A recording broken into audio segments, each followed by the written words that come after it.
Film Fanatics. From the silver screen to your earphones with Alan Azulay and Gal Balaban. Welcome back to Film Fanatics, where we talk about the movies that have us obsessed, excited, and inspired. I'm Gal. And I'm Alan. Today we're going to be talking about some news that came out from Disney, Marvel, and WB Discovery. That's right, and we're also reviewing Black Panther Wakanda Forever, which is making waves at the box office. Maybe getting into some spoilers as well. Yeah, maybe not as many waves as Top Gun Maverick, but we'll have to see in a couple months. Ooh, shots fired. No, I'm kidding. I have no idea where this will end up in the box office. But till then, Alan, what's the news? So let's start with the trades here. It's the segment in our show where we talk about the movie news for the week. And the big story out of Hollywood right now, Bob Chapek, the CEO of Disney, or I guess the former CEO of Disney, is being unceremoniously thrown out. And Bob Iger, the former 15-year CEO in the running for Disney, is back in. So Bob Iger is also the guy that brought in Lucasfilm. He bought Marvel. He shepherded the Fox deal a couple of years back. And he's widely considered why Disney grew as much as it did in the past decade was under his tenure. So Chapek had been involved in a number of controversies, and the stocks finally took a hit, and I guess that was enough for the board to say enough is enough and point him out the door. What do you think about that? I think we need representation of people who aren't just named Bob on the Disney board. No, I'm just kidding. I feel like, obviously, like you said, Iger contributed to so much, and he said that now he's like contributing to Disney being a brand of creativity, which I wonder if that'll make a difference, considering like so much of what they greenlit now is just bringing back whatever old movie to Disney Plus as a sequel series or whatever. So hopefully it's not just that more. But Bob Iger is a great guy. Seems like retirement wasn't for him. So welcome back. Yeah, apparently, like, Chapek also, the way he was running the studio was very, very administrative, I guess that would be the word, instead of, leading creative, which is what Bob always did. So he brought in, like, bankers to, like, manage, like, people like Kevin Feige and all that, so, like, that wasn't great, like, for the creativity of the studio. I think he was the one pushing a lot of, like, Disney Plus content, which explains some of the duds we got recently. And he's been embroiled in controversy before, like the Scarlett Johansson contract situation with Black Widow, the Don't Say Gay bill in Florida. I was going to say, there must have been, like, so much lingering after the response to that bill, and I wonder how Iger's gonna handle that. And the one thing is, like you said, I feel like Iger, with the reception to the two, he's more handling the old Walt Disney quote, "We don't make movies to make money, we make money to make movies." Like, that's sort of the spirit that he wants to bring back. And like, he shepherded, like, some of the most amazing things that Disney has ever done. Like he gave the leeway that Kevin Feige needed to build out the MCU. He structured Disney in that way that everyone wants to copy now, where, like, Disney have, like, sub studios basically with Marvel Studios, Disney, Pixar, all that, Lucasfilm. So I'm happy he's back. I was never a big fan of Chapek. I understand why he was picked by Iger, by the way, but he was too much of a money guy. Like, Bob Iger is really good with the money, but he knows that, like, for running a studio, for running an entertainment company, the focus should be on the entertainment. So I'll just say this: whatever Bob Chapek may have done, I don't think it was as bad as the impression that David Zaslav has already left. That's fair. But actually, he just fired for no reason the chairman of entertainment and programming at Disney, Peter Rice, because he was appointed as like the next CEO of Disney. So Chapek just fired him out of nowhere just to kill competition. Some Succession shit right there. So damn. people are saying the first thing Bob Iger is gonna do is bring this guy back, Peter Rice. So that's good for him. It's like a Biden after Trump right here. No, Yeah, he's cleaning house. Like the structure is already going away. Like the banker structure that I mentioned, there's already been firings and which is good because the entertainment division should only report to the CEO. They shouldn't report to anyone else. Got you.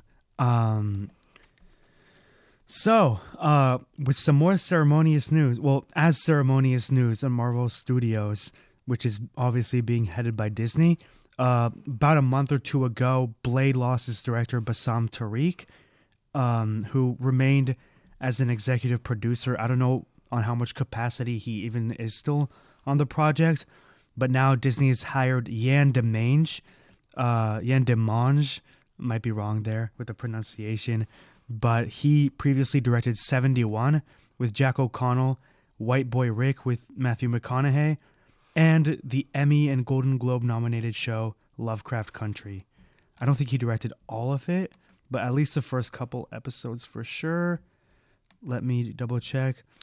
Okay, he directed the series premiere of Lovecraft Country. Got it. Okay, did you watch Lovecraft Country? I have. I've seen it, but I haven't seen any of the feature films that he You're a made. fan, right? It was good. Like, I loved more the acting and the concepts than I did the actual story, but it was made really well. Okay, I haven't watched anything he's done, but Kevin Feige usually doesn't miss, so especially when it comes to the directors. So I'm assuming he's probably a good one as well. And considering what this movie's been through already, I'm hoping Mahershala Ali also gave his stamp of approval to this one.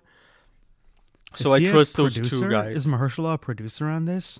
I'm not sure, but he's big enough. He has influence. That he would be that he would have a say in it.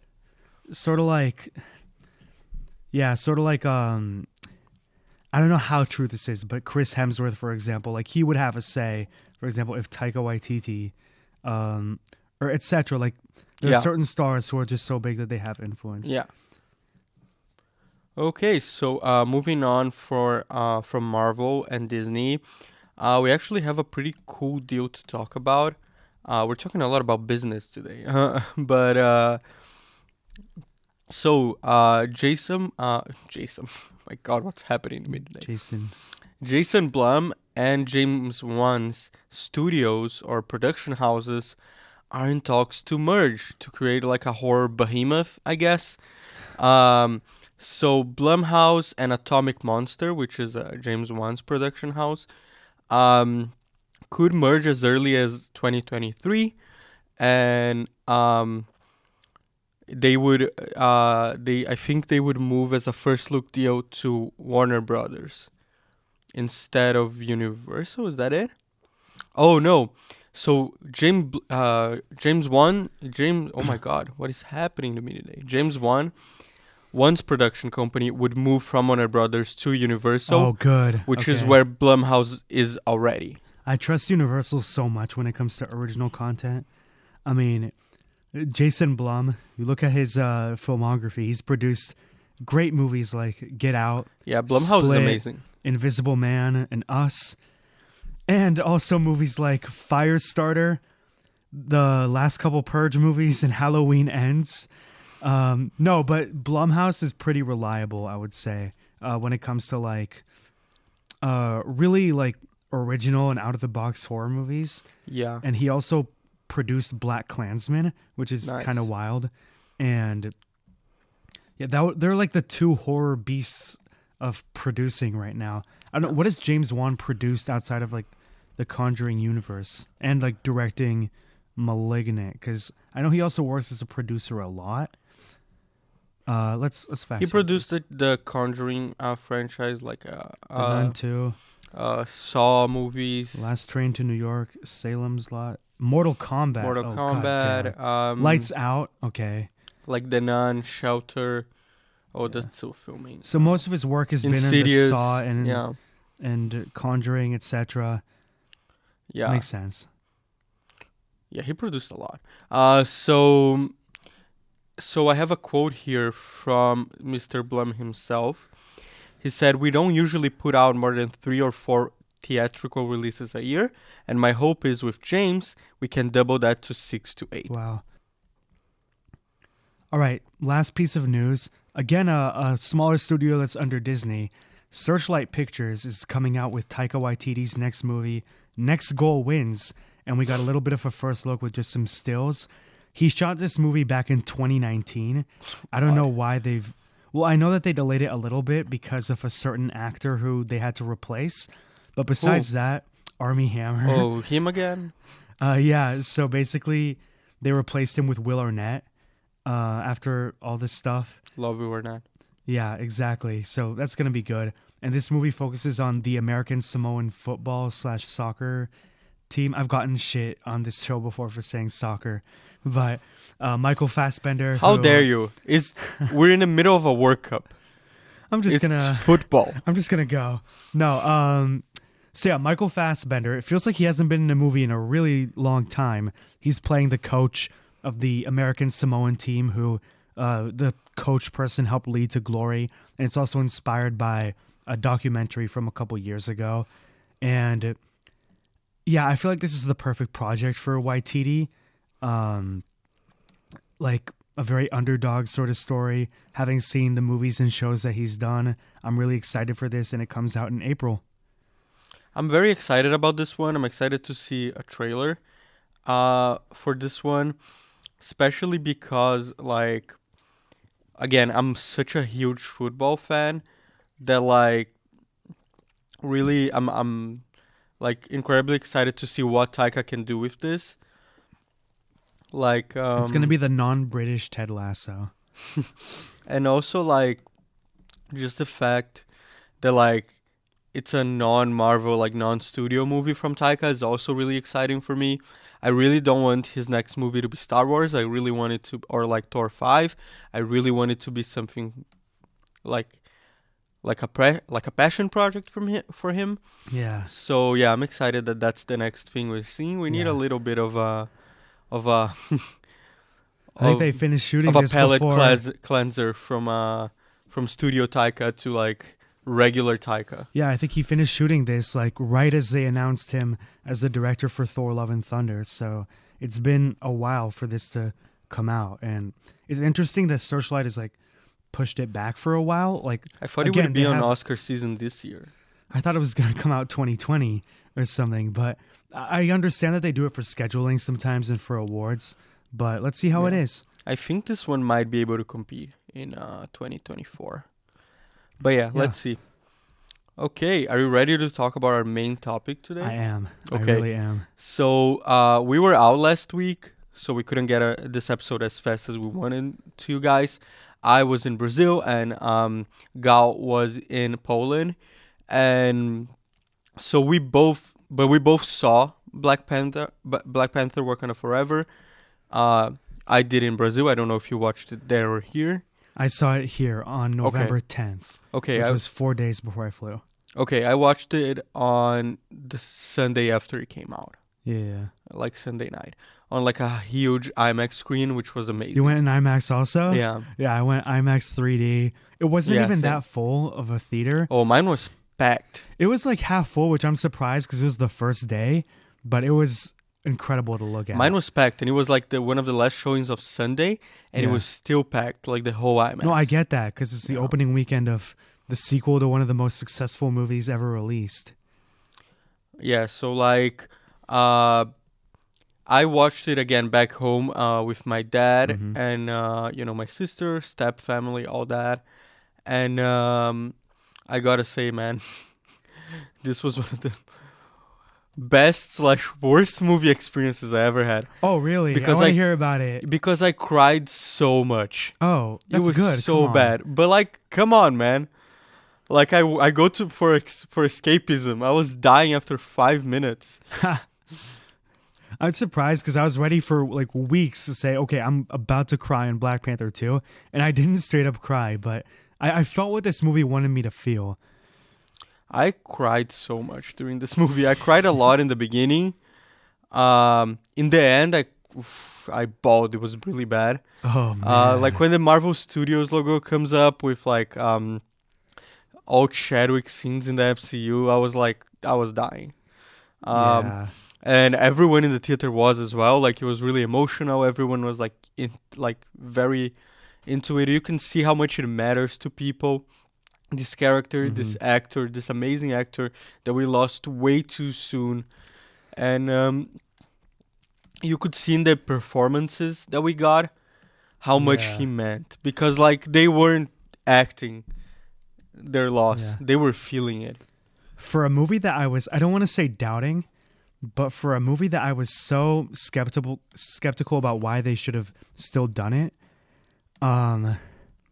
this is like top 10 Marvel movies for me, Yeah. possibly 5. Yeah, first of all, let's talk about the tribute element, because obviously you feel like it doesn't feel natural that we're doing a Black Panther movie without him. Obviously they did the best with what they were given, but so much of what he gave to the role was so iconic that I understand every reason why Marvel didn't want to recast him. Yeah. And I also understand why people were like, they wanted to see his journey continue, but for me it would have felt worse to just not acknowledge that loss. Yeah. And what they brought out of it here was so good. And also like there's like some people could say, well, there's like a mandate or something from the studio to just continue on. But you can see that this movie is not a mandate at all. Like it is very much an homage and like a beautiful send off to Chadwick. Like everyone that did this movie, like it didn't seem like of course it seemed like a blockbuster movie in the sense that there was fighting and CGI and all that, but like in the writing, you felt like the people that were writing this movie, they wanted to write this movie. They weren't like being mandated to continue the franchise. Yeah, for a movie that I was so scared would be unnecessary. That was, of course, before the trailer, because the trailer, I think I was already amazed by. But for a movie that for a while I thought might be unnecessary, I just haven't stopped thinking about it ever since I saw it. Yeah. Even more than like a lot of action movies recently. And I enjoy that it wasn't like really trying to make you feel like it was forcing in anything for the next movies after. Like there's Martin Freeman and another character who I think their stories got a little too much screen time. Yeah. But other than that, I felt like everyone just gave it their all. Not that Martin Freeman was bad. I just feel like they didn't need to be there completely. Do you want to start with Namor first of all? Yeah, let's start with with Namor. So Namor was cast, I think, by Ryan Coogler himself, and introduced to Hollywood by Tenoch Huerta. And Tenoch Huerta is a Mexican actor, and which is really good, because Namor, I guess everyone was white in the comics, but like Namor, I think, was white in the comics, and I'm so glad they didn't take that approach. And we finally have like a MCU anti-hero slash villain slash hero slash it's confusing type guy that's Latino in the MCU. That's like really important representation. He was in Narcos Mexico the first season, and he was really good in it. And also like he was really good. Like he wasn't like a thing of like, you know, like people sometimes complain like diversity hire or something like that. Like he honestly is Namor. Like what he brought to this character is honestly iconic, and I think he's gonna become a big part of the MCU. What I really liked about him is he came off as really kind. Even though and he was a dick. Like he's violent, of course, but there were scenes where he's talking to Shuri, for example, and he's just like, you understand his warmth towards his people, and you're like, damn, like you don't like even Killmonger, as amazing of a villain as he was, like really wasn't redeemable or kind because he just let everything consume him. I kind of thought he was. I'm not saying he wasn't justified, but he wasn't like a nice guy. Or most of them are like. But I think that's more on the writing and the like ending of those characters than the actual. But most of them, they have motives, but they're still assholes. Like him. I think he's a lot more empathetic in the way where he comes off more as an anti-hero than he does a villain. Okay. And I think, I think something that's clear by now is that Ryan Coogler is the best that Marvel has for writing villains. Yes. I think this is clear now after the 2 shots he had. Because it's so terrifying to like try to follow up a villain like Killmonger. And I think he was better, honestly. You think he was better than Killmonger? I think the whole movie was better than the first one. Wow. Yeah. I might have to agree.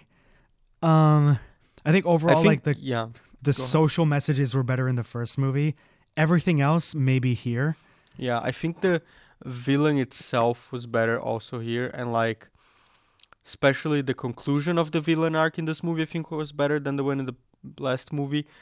And also the CGI was a bit of a travesty in the first movie. No, the CGI was way better here. And the CGI was fantastic here. But I will point out, I do love Killmonger's ending scene. I do love it as well, but like I mean the ending fight and all that. Like yeah, honestly, and I wanted him to be kept alive, but that's a whole other thing. Like, I don't really like the design of the rhinos in the first movie. That's like my main flaw of the movie. It's not like some big story flaw. No, it's just the final rhinos. fight, like with the 2 Black Panthers, also looks terrible. Like it looks like two video game Black Panthers hitting each other for 10 minutes. So this visual has never really bothered me. No, it was perfect. I never thought that way when like the current Black Panther, we'll get it who it is in the spoilers, but like I never felt like they were a video game character, even though they were fully in the Black Panther costume. Also, Talokan, it never looked CGI to me. It just felt like you were taking a little dive underwater, and it looked fantastic. Yeah, I loved the design of Talokan. It was literally Wakanda underwater, but like Mexican. Yeah. At first, the only thing I could think was this is Atlantis, but with darker lighting. But no, it looked good. No, it had I really love like how it had like the Inca building. Yeah. Like that was really cool. And one other performance that really stood out to me was Angela Bassett. She was really just ferocious in this movie. And I think it's maybe one of the best performances we've seen in this whole franchise of 30 movies. People were claiming best supporting actress, and I can honestly see it. She's fantastic here, and I think she honestly deserves it. Let's see I haven't seen every Oscar movie yet, so I reserve the right to change my mind, but I think she's gonna be up there. She's gonna be up in the discussion, and I also really enjoyed Dominique Thorne a lot. Yeah, she was great as Riri Williams or the Ironheart. She's supposed to be, I guess, the new Iron Man, Tony Stark type thing. And she was amazing. She was really good. There's been some issues with some of the characters that are replacing old characters. At least for me, that won't be a problem with her. She did fantastic. Yeah. She's really good. And I love her little sisterhood. Like whatever the equivalent to bromance is. Cis-mans. With Shuri. Oh yeah, they had a great relationship. Like it was really nice to see.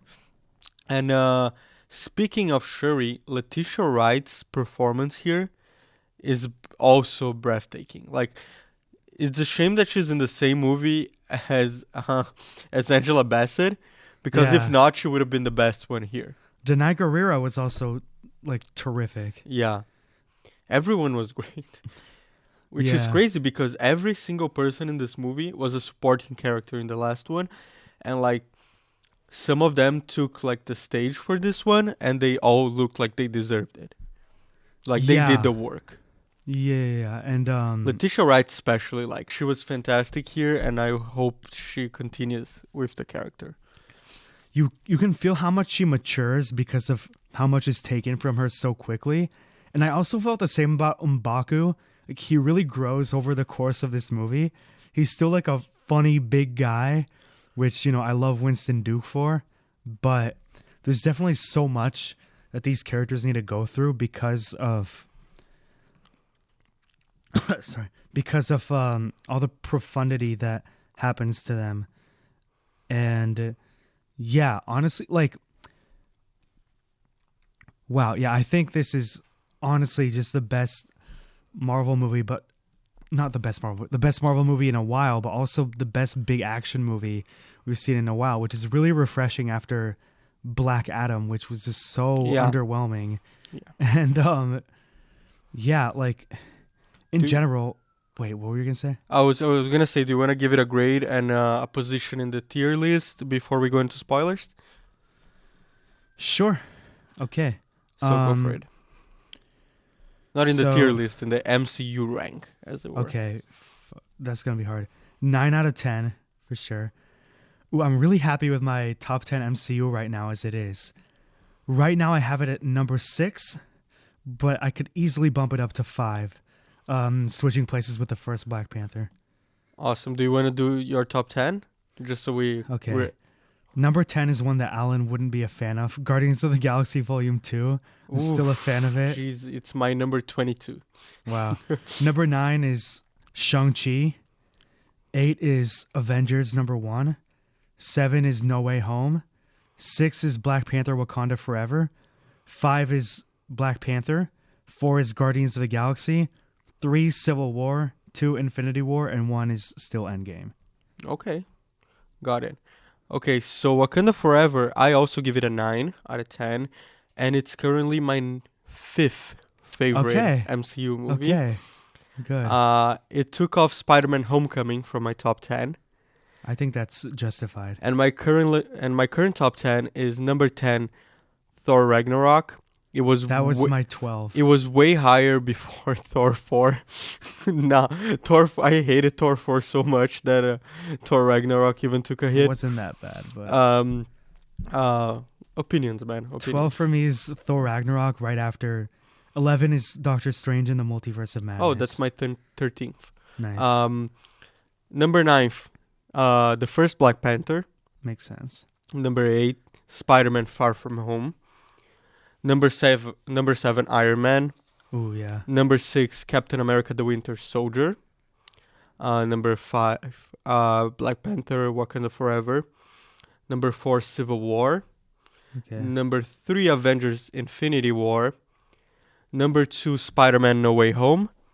And number 1, Avengers: Endgame. Wait, wasn't Civil War your number 1 for like the longest time? Yeah, it changed. Oh, also, by the time we finish this conversation, I've switched places. Wakanda Forever is actually going to be my 5. Nice. Fuck it. Nice. So yeah, spoiler talk. What are the biggest feelings that we had from this movie? Angela Bassett dying, like Queen Ramona dying, was something that I did not predict was going to happen. And it destroyed me. Yeah, at this point, I thought Marvel is not going to kill a single established character anymore because they're too scared to, even the supporting characters. But yeah, that was sad. Like, that was really sad. I felt so bad for Shuri. Like, no, so when bad. she said, like, the last person that knew me died and I buried my heart with her. Yeah. Yo. That was hard. That hurt. Because she lost her dad, her brother, and her mom. Well, no, she died in the snap, so she didn't have to lose her brother twice. But she lost herself, technically, for a good couple years. So, yeah, Shuri's been through a lot. Yeah, I'm happy she has Riri now, because she has no one. And she has an MIT dorm to crash on. Yeah. So, that's the first thing I wanted to talk about. Second thing, what do you think of Shuri as the new Black Panther? I love the suit-up scene. I've listened to that score now for a really good amount of time. Such a good score. I think this is the best score that any Marvel movie has ever produced. I might agree with you. And Black Panther was the first before this one, so... Yeah. It just... Because it's not just like reusing a lot of the black culture, like Afrofuturism motifs from the first movie, but it's bringing in Mayan and Latin culture. Yeah. And he brings in like synthetic music. Ludwig Göransson. Oh, he's a champ. god. I could see him getting nominated again for the Oscars here. Yeah, for sure. So, Alan, tell us how you reacted to the first scene of the movie. Oh, it was bad. Like, right away I was bawling. I'm laughing, but like it was really sad for I me started too. like everything was well until like I think until I saw the Black Panther logo in the casket. Oh. Then I started breaking down a little bit, and then like when the casket goes up, That's when it was really harsh. And then I really broke down with like the Chadwick imagery for the Marvel Yeah. Studios logo. So that was bad. When Ramonda died, Shuri's reaction killed me a little bit as well. Yeah. Like I teared up for that as well. And the moment that most killed me was the post-credit scene with yeah. new with spoilers with the new T'Challa Jr. T'Challa AKA Jr. being Toussaint. introduced. And just, oh fuck, I'm getting teared up just thinking about it. Just Shuri's reaction to finding out that she has that she has her nephew. brother in some sort of way back, and I guess all of us will have him in some sort of way back. That really got me. Like yeah, like her reaction said it all. Like she was tearing up, and as she was accepting her mother's death and her brother's death, that was her whole arc. Yeah. So like that was the part that most broke me. I just think it's hard for me to find negative things to say about this movie right now when it's such a beautiful love letter to one man Yeah. and his legacy. Because when it comes to celebrity deaths, Chadwick Boseman's death was the one that hit me the hardest. And more than anyone, he was one who deserved to see his legacy go on because of what he did with the first Black Panther movie and with the character. Yeah. And something so unique that I know some Black Panther was like their favorite in the comics, some not as much, but what he did in the movies was just so special that like For sure. To see the audiences and the creators come together to just say, here's his legacy, let's make it live on and show it is just beautiful. And when it said dedicated to our friend Chadwick Boseman, everyone clapped in my theater. Yeah, it was crazy. Okay, so let's talk some more MCU bullshit, shall we? So let's speculate what's gonna happen next. My feeling is that Shuri is gonna go to the Avengers, and the new T'Challa might go to the Young Avengers. What's your feelings towards that? Sure. This is the one thing that's special about Black Panther is that like there wasn't a post-credit scene that speculated like what's gonna happen next, which I thought was nice to just end and like honoring him. I'm still doing it though. I don't care. So I think in the Kang dynasty, whatever the next one is, she'll come back and make some moves. She'll be the Black Panther for the two next Avengers movies, I think. But there's also the Midnight Angels, who are Okoye and Aneka now, who I guess it's an upgrade for Okoye because like she's no longer the leader of the Dora Milaje, but she's now her own superhero. And so who's the leader of the Dora Milaje now? It's Ayo. Ayo? Okay, played by Florence Kasumba. Who I think is in a relationship with Aneka, but in a very Disney capacity. She is. They kissed each other on the cheek, so that's basically sex for Disney. In a Disney capacity. I really hope they do better in that representation realm, but that's another conversation. Yeah. So yeah, those two will for sure be in the next Avengers, because Okoye has had a very big role in Infinity War and Endgame, and they definitely want to do something with young T'Challa Jr. And yeah, but are there allowed to be two Black Panthers at once according to the tradition? I think it should be fine.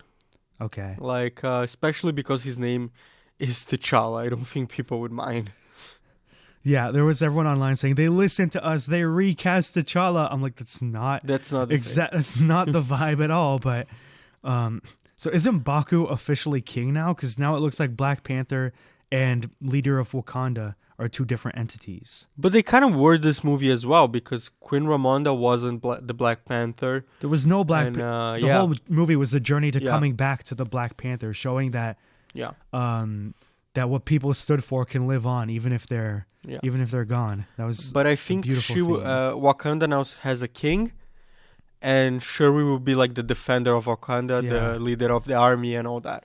So She still needs to commit to the science and everything, helping advance I think that's us. smart, because she's too young to be queen. She would just be like, at a Starbucks here. We're bringing Rihanna and Kendrick Lamar to perform here next week. Justin Bieber. Yeah. So, spoilers wise, we know that also our man Namor is not dead, and he's basically an official anti-hero now, right? He's not a Yeah. villain anymore. And the ending was Namor saying, like, to his followers, now we're Wakanda's biggest ally. And the- Wakanda will need us. and Wakanda will need us when the world goes to war with them. So I think that's going to be Black Panther 3. I Ooh. think it's going to be the war from the world against Wakanda and what is it called? Talokan. Talakan. It's That was a line that made me it's laugh. not Atlantis. When Martin Freeman says, "Do you ever imagine what America would do with all that vibranium?" And she's like, "I dream of it." Like, just the way Julia Louis-Dreyfus delivers that line. She's so good. I we don't like. laughed. I know that they were a bit like, they have a little bit too many scenes Yeah. in the movie, but I loved finding out that they were married. That was amazing. Like, for the MCU, like, world building, I like, don't remember. Like, when did they reveal it again? Because I didn't remember that they were married until like after. I think it was when she broke into his house. That's right. Okay. And they started the movie with this quasi friendship after the divorce, but they finished the movie very apart Yeah. because he's a good guy and she's a bad guy, clearly. She's like, he's like a Marvel hero. She's the U.S. government. Exactly. So and he got jacked compared to the last movie. Like, people were commenting on that as well in the movie. That's hella funny. He got so jacked, and he even started the movie like on a run. So Yeah. that was fun for him. So His last name's Ross. Maybe he can be Red Hulk fair or enough. A-Bomb. I think like it's cool that they added her into his life because it makes it feel like she's been in the MCU for longer. Like, it helps build on her character. Like, we don't know when they broke up. Maybe during the first Black Panther she was still his wife. Like, we don't know. So that's kind of fun. And it's fun to see how much of an evil Nick Fury she is, because she's just going around trying to like add evil people to her team. I also love that they gave a bigger role to Trevor Noah in this movie as the voiceover of the AI. Oh yeah, that's right. Like, I'd never noticed it until way after the first movie came out. Knowing it going into this movie just made hearing his I forget the AI's character's name, but wow, it made hearing his voice so much fun knowing that it was him. He was like remote activation system or whatever. Like, you can tell even if it's just an AI that he's having fun with it. Yeah, it was pretty good. And like going back to Namor, I think he will become an Avenger eventually. But maybe Namora is still a little bit on the bad side. Yeah, Or maybe. at least some conflict there. Like, he'd have to convince her to be good. Maybe what will happen is that like by the end of Black Panther 3, once this war is done, she would still be against, like, they would probably get together with the humans and all that, and like not the humans, the other countries, the real countries, and she would probably still be against them, so there'll probably be some conflict like that. And yeah, maybe she'll try to overthrow him. I could something like imagine. I could imagine though the U.S. government sending like the thunderbolts after all that vibranium. That's currently there's a rumor going around. It's that, probably way too soon after this movie, but it would just like make sense from a greedy Julia Louis-Dreyfus perspective. Yeah, but like that's the rumor going around that like I don't know if they're gonna face Namor, but like their mission is gonna be to get vibranium for the U.S. Oh God. Yeah, It's gonna end very well for anyone without vibranium. So maybe that's why. Maybe they'll get the vibranium, and the war in Black Panther 3 will be more even. Ooh, could be. Awesome. So that's our review of Black Panther for Wakanda Forever. I think this movie is gonna be still on this channel a lot when we're talking about Oscars and stuff. I think it is gonna be in the Best Picture conversation, like we said before, with supporting actress, definitely score, sound, and visual effects. I won't say much, but I think there's at least one category it could win, and we'll get to that. Yeah, we'll get to that soon. Thank you guys so much for watching. Next episode, we have a very special interview with Mike Pecci. There you go. Little self-proclaimed horror filmmaker and film lover who's talking to us about his short film and some of our favorite uses of stop motion in film. So stay tuned to that. I have had so much fun talking about Black Panther Wakanda Forever. More excited to talk about this movie than I have for any Marvel movie for a while, since No Way Home. For any movie that we've reviewed in quite a bit of time. Yeah, that's fair. Me too. And yes, thank you guys so much for joining us.